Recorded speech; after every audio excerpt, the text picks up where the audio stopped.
Merci, Seigneur. Merci pour grâce, Seigneur. Merci pour grâce, Seigneur. Nous disons Dieu merci. Parce qu'elle permet que nous présents la matin. Ouais, que dimanche dernier nous pas présents. Mais vous nous permettez que nous présents là. Et nous présents comme étant votre parole dans prêcher l'évangile de Jésus-Christ. Nous prions Assemblée en grâce qui a prétenu de vous pour la lecture de la message de la parole de Dieu. Que nous trouvons dans le livre 14, le verset 11 à 26. Luc 14, le verset 11 à 26.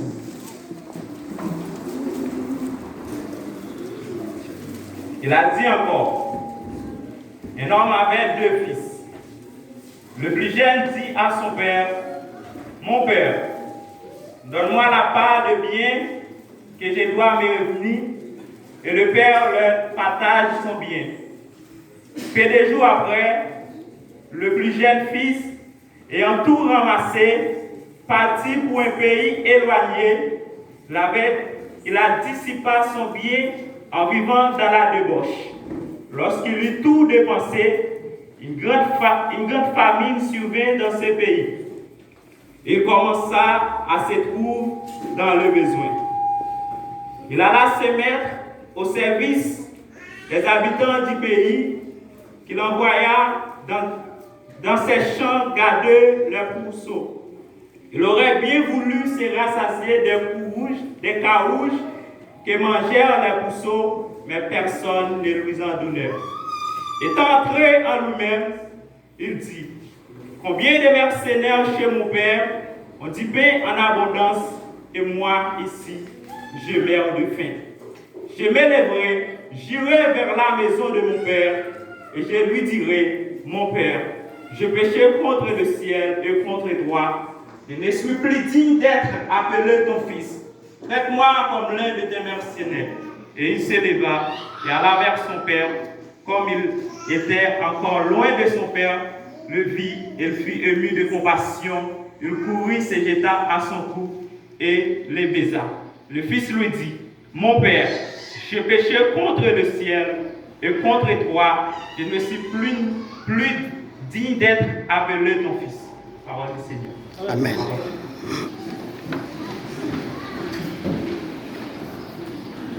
Ce matin, nous avons comme sujet, du moins c'est l'étoile de fond, un petit mot qui est le salut. Parlant du salut le matin, ce matin, nous avons remarqué, à partir de toute la Bible, du Genèse à l'Apocalypse, le sujet le plus important de la Bible, c'est le salut. On peut parler d'autres sujets, mais le plus important de toute la Bible, c'est le salut. On peut avoir tout, on peut avoir d'autres sujets, on peut parler de la repentance, on peut parler de comment diriger, comment prêcher, mais le sujet le plus important à partir de toute la Bible, c'est le salut. Pourquoi dit-on que le sujet le plus important à partir de toute la Bible, c'est le salut? C'est parce que le salut, c'est le chemin qui nous mène à Dieu. Non tout qui l'a, qu'à prier, qu'à gêner, qu'à adorer, non tout notre travail pour celle à réaliser le salut. Maintenant, comment peut-on définir le salut? À travers des nombreuses définitions que nous jouons de salut, il y a des gens qui comprennent salut d'une façon par rapport à l'autre. Il y a des gens qui disent que le salut, c'est la vie éternelle. Il y a d'autres qui nous disent que le salut, c'est le chemin qui mène à Dieu, comme disait ce beau cantique, mène-moi au bon sauveur, conduis-moi dans le chemin salut. Mais il y a d'autres qui nous font savoir que le salut, c'est le fait d'être sauvé, c'est le fait d'être libéré, c'est le fait d'être libéré, c'est le fait d'être délivré. Maintenant, la question que j'aimerais vous poser, c'est que qui peut nous délivrer, qui peut nous sauver, qui peut nous sécuriser? Si d'abord, c'est la possibilité de vous répondre, c'est ça que nous avons dit. Qui est capable de sauver nous? Qui est capable de délivrer nous? Qui est capable de sécuriser nous? C'est Jésus. Qui peut nous sauver, c'est Jésus-Christ.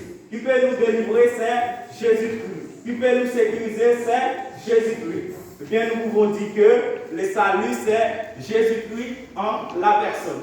Le salut c'est Jésus-Christ. Maintenant nous parlons de salut, c'est le fait d'être sauvé. C'est le fait d'être délivré. C'est le fait d'être sécurisé. Maintenant, c'est le fait d'être sauvé de quoi? C'est le fait d'être délivré de quoi? C'est le fait d'être sécurisé de quoi? Il y a des gens qui comprennent la notion de salut comme une chose qu'il a obtenue. Peut-être qu'il a trouvé dans une situation un peu triste, une situation de misère, et ça a venu, il délivrer, il retirer dans une situation de misère qu'il y a. Non, c'est pas ça.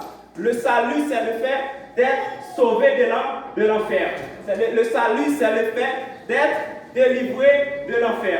Le salut, c'est le fait d'être sécurisé de l'enfer. Le salut, ce n'est pas pour dire que moi, obtenu salut, je ne pas passer misère, je ne pas malade, je ne pas dans une situation de crise quelconque. Mais le salut, c'est le fait d'être sauvé de l'enfer, c'est le fait d'être délivré de l'enfer, c'est le fait d'être sécurisé contre tous les agents du diable qui peuvent nous conduire dans l'enfer.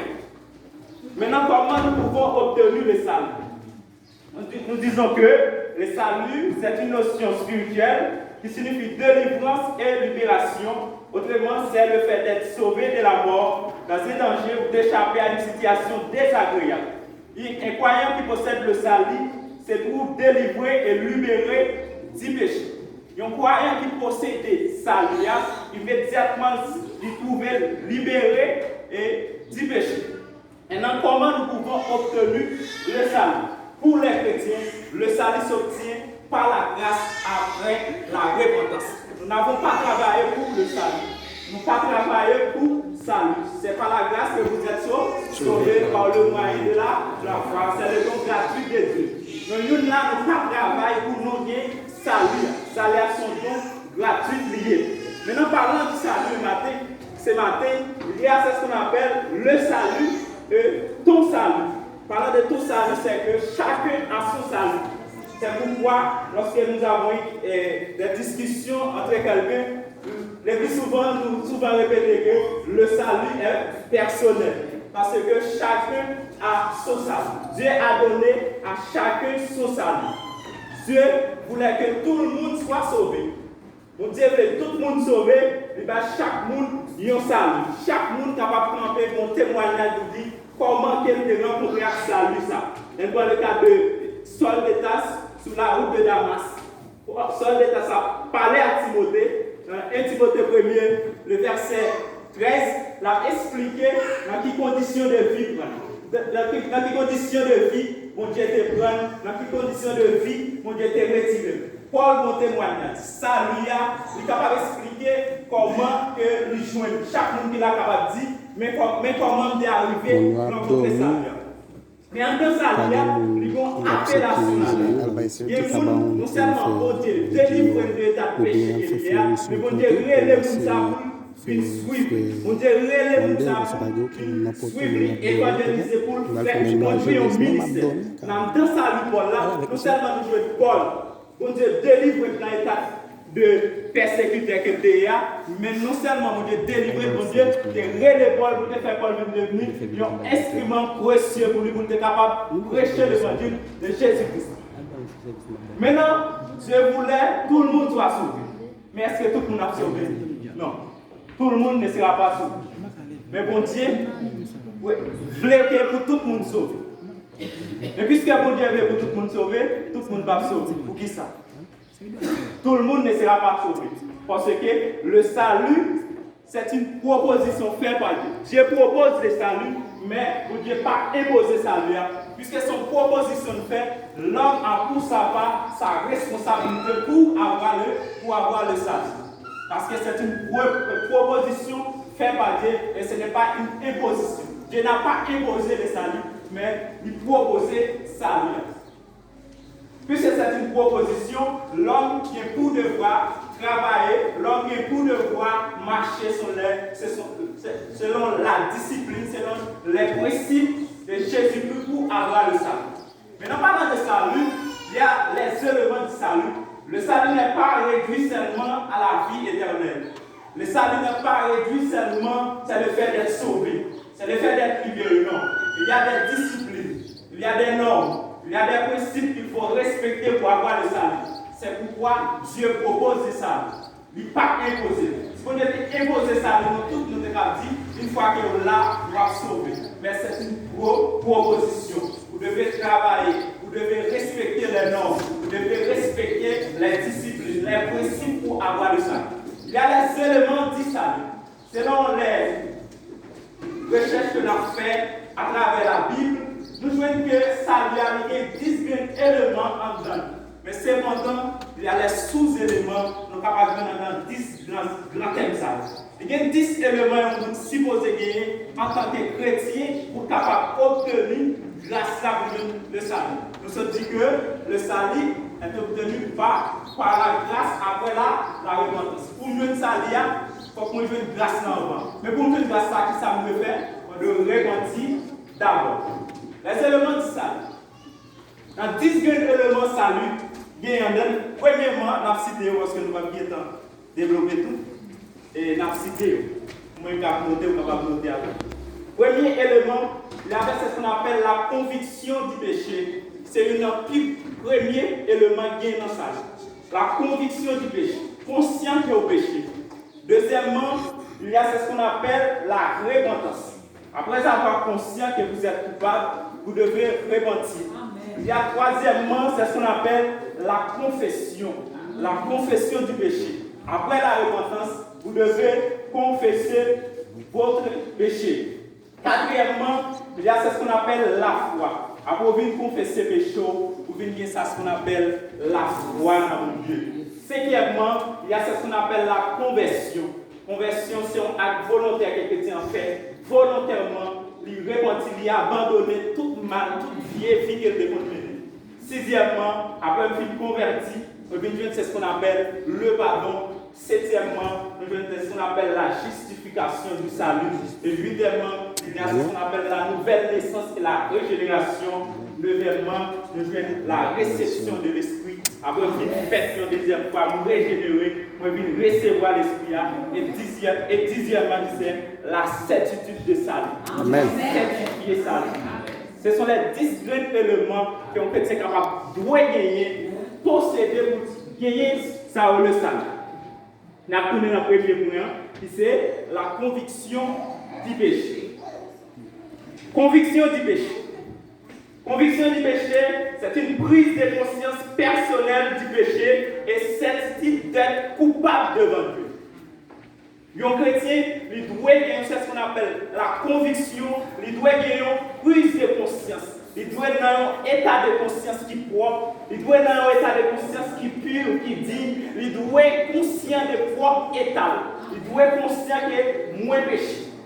Il doit être conscient que lui n'est pas bon devant mon Dieu, mais c'est une faveur qu'il a obtenue.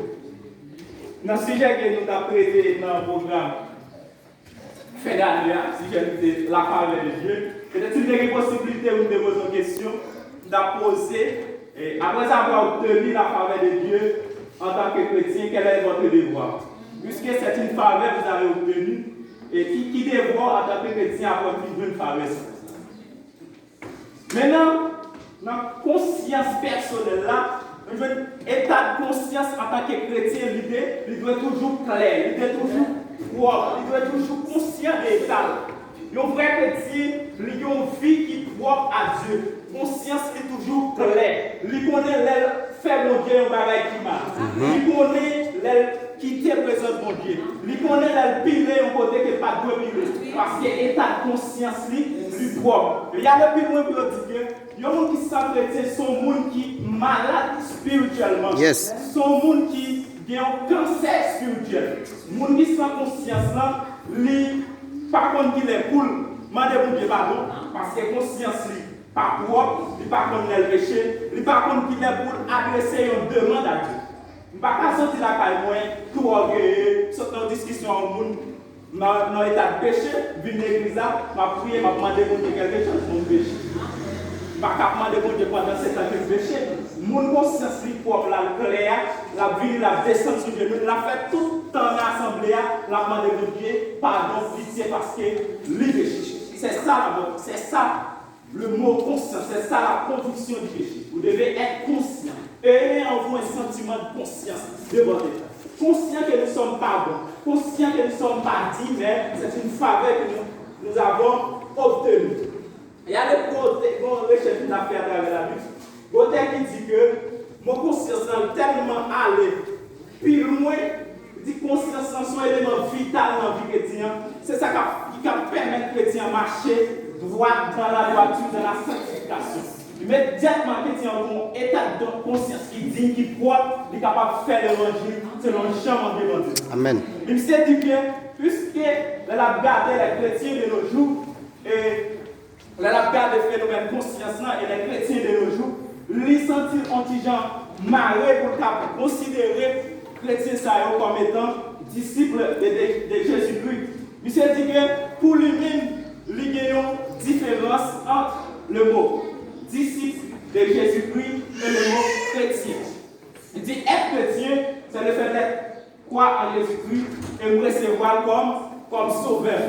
Mais le mot disciple, le disciple de Jésus-Christ, lui renvoie plus à la discipline de l'esprit. On parle de les disciples de Jésus-Christ. C'est celui qui expérimente la parole de Dieu. C'est celui qui fait la volonté de Dieu. C'est celui qui met en pratique la parole de Dieu. Les disciples, conscients disciples, ils ont toujours droit, ils ont toujours clair. Mais c'est que nous, dans le contraire, dans la vie. Et c'est là que nous venons avec les témoins de Jéhovah qui nous fait comprendre que place Jésus-Christ à le préparer, c'est pour les disciples. Nous qui sommes ici présents en tant que chrétiens, nous devons rester sur cette étienne. C'est là que témoins de Jéhovah ils confondent. Moussa Jésus dit que là, les pour en place, puisque c'est à disciple qui a parlé, il dit que Jésus-Christ a préparé en place pour ses disciples.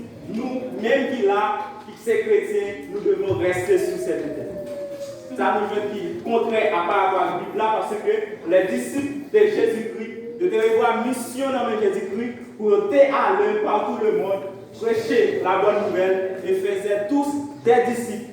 Par l'intermédiaire de ces disciples, nous-mêmes nous sommes capables de considérer maintenant comme étant disciples de Jésus-Christ. Et nous avons regardé dans le livre Actes des Apôtres 11, je crois, le verset 26, pour la première fois à l'église Antioche, les disciples, les disciples chrétiens, pour la première fois dans la Bible, dans le livre Actes des Apôtres 11, le verset 26, nous découvrons que les disciples étaient pour la première fois chrétiens.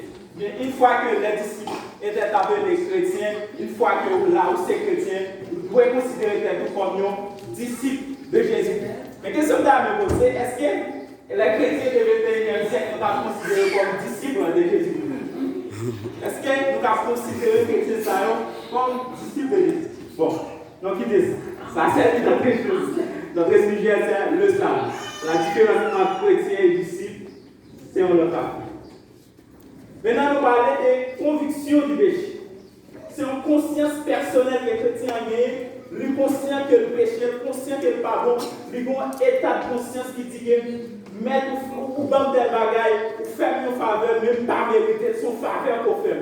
Regardez dans Luc chapitre 5, dans Luc chapitre 5, le verset 8.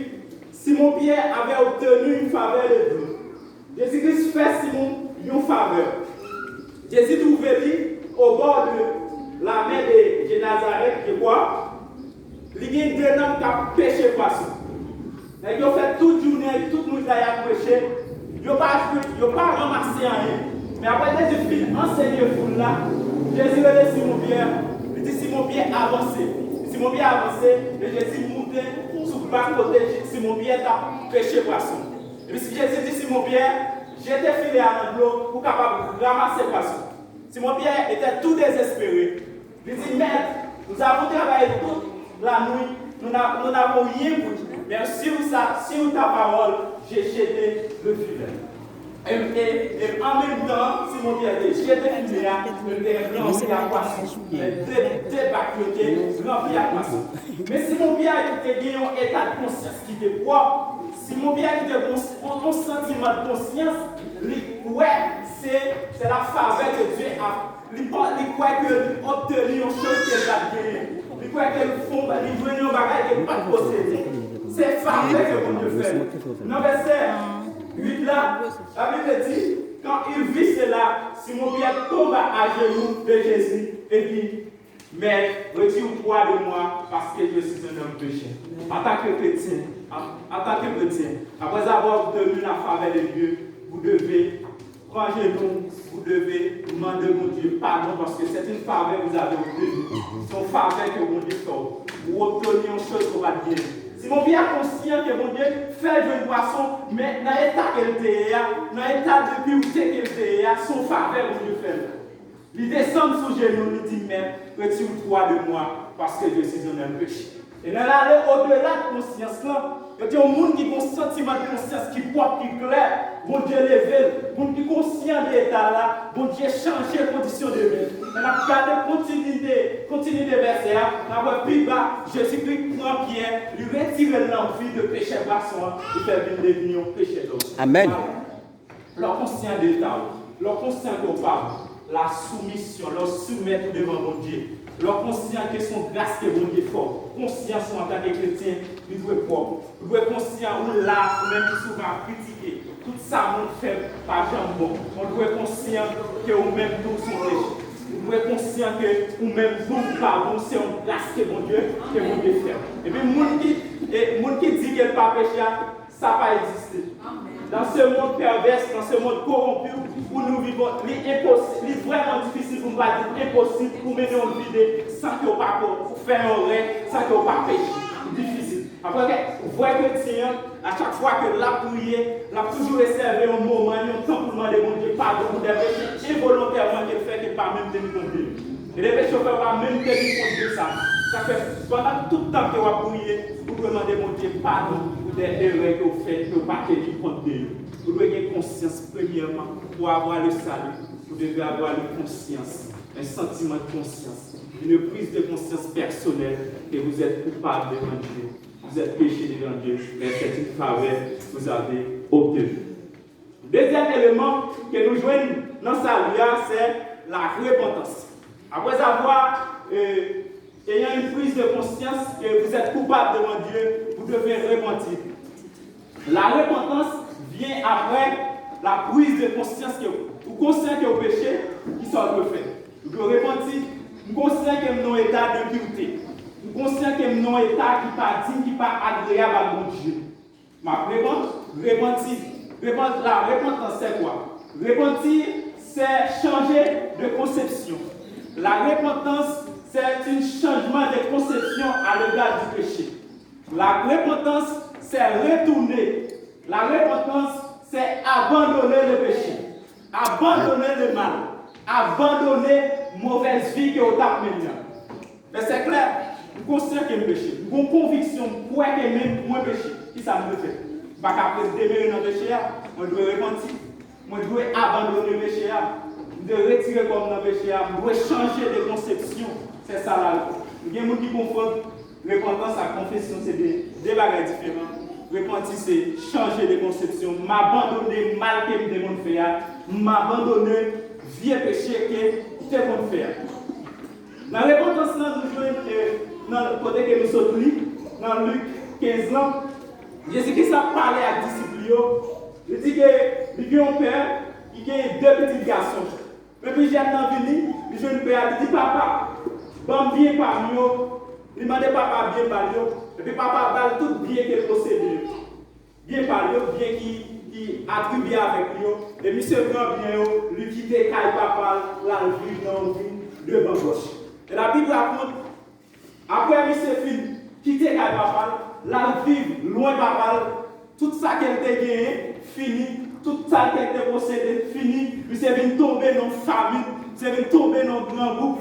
Lui, c'est allé la caille, puis grand chef qui était dans la zone, il était pas mis son petit carré pour t'occuper bête, pour faut manger. Puis c'était même bien idée manger dans manger vos jours, mais pas de mal possibilité. Mais monsieur qui a un sentiment de conscience qui prend, la conscience a retourné encore. Monsieur, dans verset 17 là, monsieur retourné sur lui-même. Monsieur mon prise de conscience qui prend. Monsieur réfléchit, monsieur entraîne dans une réflexion profonde. Parce que vous chrétien, là il fait bon mon bagage qui m'a il connaît conscience, il reproche. Alléluia. Conscience, monsieur reproche. Monsieur regrette ça de faire. C'est ça que vous l'avez repenti. Vous devez repentir avec un regrettement. Quel regrettement? C'est le regrettement d'avoir offensé mon Dieu. Regrettement de quitter le présent de mon Dieu. Regrettement d'être dans un état de pourriture. C'est ça la repentance. Monsieur est entré dans une réflexion. Monsieur dit combien de mercenaires dans la maison de mon père ayant du pain à manger. Et moi ici, je meurs de faim, mes consciences. Monsieur regrette que ça le faire. Il regrette d'être qu'elle t'a quitté. Maison papa. Papa, monde qui n'a pas de conscience, là, il n'est pas conscient qu'elle te fait un bagage, mais monsieur est conscient. Mais dans le verset plus bas, monsieur repenti. C'est ça. Les consciences claires lui permettent de vous repentir. Lui permettent de connaître vie comment vivre avec mon Dieu. Est-ce que vie propre? Est-ce que la relation avec mon Dieu, lui doit, c'est sa conscience et de grandir spirituellement. Dans le verset plus bas, monsieur repenti. C'est dit, j'irai vers la maison de mon père. Ça ne fait pas de sens. C'est changer de concept. Concession, yes. C'est de repentir, c'est changer d'idée. C'est retourner. Dans le verset, monsieur repentir. Monsieur changer de conception. Première conception que tu as avant, c'est quitter Kaï Papa. Dans le verset, il dit que j'irai vers la maison de mon père. Monsieur retourner. Monsieur retourner. Monsieur dit que l'aime m'a privé Kaï Papa, mais qui ça m'a dit. Leur péché devant mon Dieu, ou repentir, ou pas orgueiller, ou doit soumettre. Il est conscient que ça le fait. Il dit, les mouilles avec papa, m'a dit papa, il va essayer de considérer encore petit, encore, mais le considérer comme une mercenaire. Amen. Parce que l'état le pardon, il est conscient. Yes. Par contre, combien de nous qui est conscient que nous pardonnons devant mon Dieu, son grâce que bon Dieu fait. Par contre, combien de nous qui là, qui a monté tête dans l'évangile, qui pensaient nous c'est quelque chose. Non, son grâce que mon Dieu fait. Il faut juste changer demander mon Dieu pardon pour grâce qu'il faut. Monsieur repenti. C'est-à-dire, j'irai vers la maison de mon père. Et là, vous pouvez m'a dit, papa, mon père, je ne suis plus digne d'être appelé ton fils. Mais traitez-moi comme une mercenaire. Monsieur repenti. Monsieur changé d'idée. Monsieur changé de conception. Ou même maintenant, on doit changer de comportement. On doit changer de conception. On doit changer d'idée. On doit changer d'attitude. On doit repentir. À profit de conscience. Si vous n'êtes pas conscient que vous péchez, vous ne pouvez pas repentir. Si vous connaissez que vous menez une vie qui doit abonder, le péché va exister pour vous, vous ne pouvez pas repentir.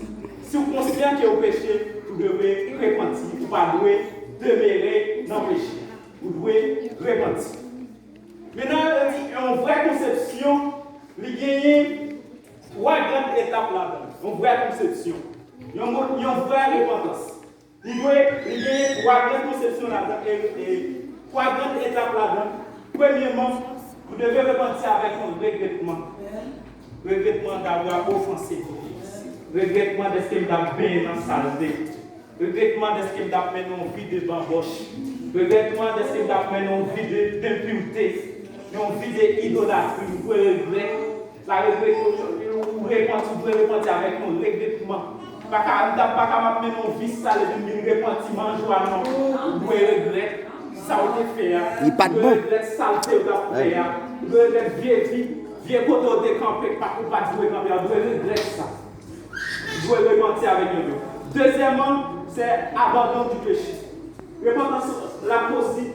C'est leur abandon du péché. Vous ne pouvez jamais faire péché ça. Vous repentez, dès qu'on fait pareil qui va devant Dieu, mon Dieu, conscient que quelque part bon, vous repentez, m'abandonner, pas de faire ça encore. M'abandonner péché ça. Changer de conception. Une fois que vous reconnaissez péché ça, repentance, il n'est pas possible. Repentance, il n'est pas bon. Pas même besoin de repentir. Si vous venez dans l'idée que vous allez continuer à faire ça, vous ne faites pas bon. Vous n'avez pas besoin de repentir. Et troisième étape, c'est la confession. Après avoir repenti, vous devez confesser vos péchés.